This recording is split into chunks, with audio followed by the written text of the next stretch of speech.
Kung duyong akong duyong nga dia vi nga chi siya to what let them say kung du iyang nga to mapno se to mapminta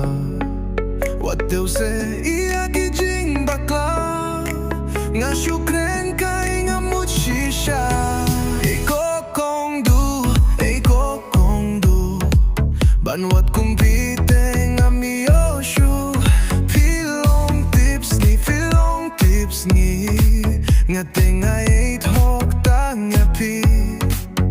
don ruya kadur babriu kong du pilong kumusintiu ko du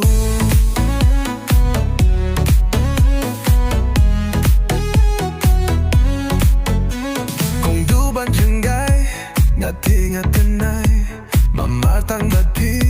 si junong ngaray akilumba nga kloy ban pimpra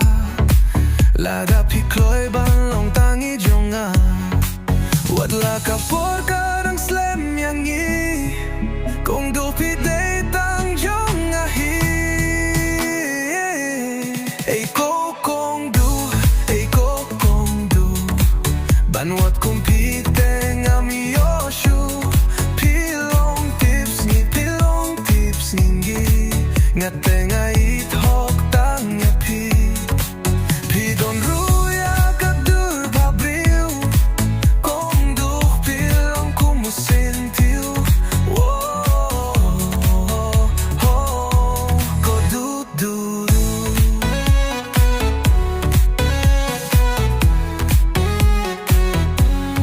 ay kong du teng iya domi betpi Ginya lang imday banya bishni What lucky jing e bun sien ki juban What nim shep ting bat ping at dona jan Kong du ba it wan at tin yang a Kawing in long la tau blay u la binta Ay kong du ting ya domi bat ping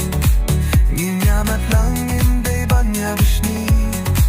What lucky jing e bun sien ki juban What nim shep ting bat ping at dona jan Kung du ba it wan at din yang a Kawing in long la tau play u la binta Ay kong dong tu teng ya domi bat ping Ginya maplang im day banya bishni What lucky jing e bun sien ki juban What nim shep ting bat ping at dona jan Kung du ba it wan at tin